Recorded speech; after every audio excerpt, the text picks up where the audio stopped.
Morning everybody. I'm just going to spend a couple of minutes going over what you've already got and what we've already covered. So we started off by using shapes that came directly from source material based on the drawings that you did at Dumfries House. So like we've done before, we're just looking for shapes and we want to isolate those shapes.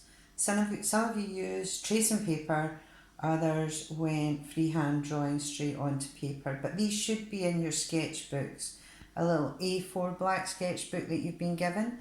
So what I'm looking for when you go through this process is I'm looking for variety in scale and also exploration of your shape. So you want some shapes to become dominant, others to become submissive, and they should still have a connection, a visual connection between all of them.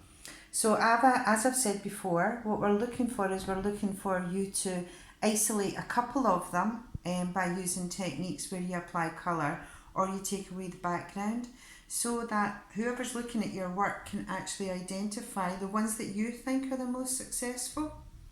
So I'm looking for 4 pages of design development to be done.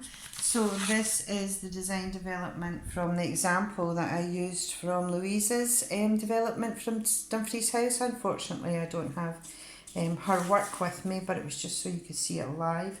So there's one where the background's just been rendered out, and there's another one just using a little bit of coloured pencil and pastel just to highlight it from the page, and you can see how it just pops out of the page and everything else just becomes distant to that because your focus is really kind of brought to attention.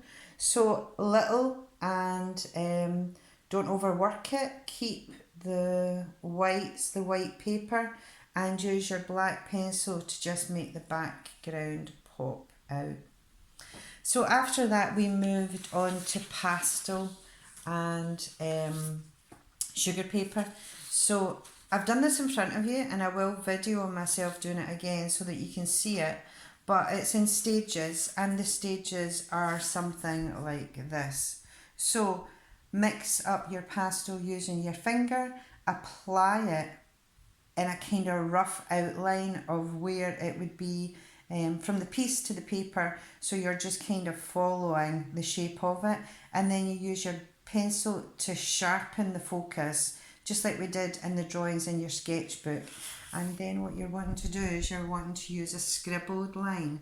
So very small amounts of pastels needed on this one, and it's a pencil work that you do on top of it that actually is the most successful way to bring out your drawing. So if you're in any way concerned about how to render, here's just a couple of basic techniques for you. Keep your light source coming in from one direction and just play about with pastels onto the page. If you were rendering using silver, this is what you would do. You would be using some white pastels, some black pencil, white pencil, and a little bit of a cool colour just so that you can put in some kind of receding aspect.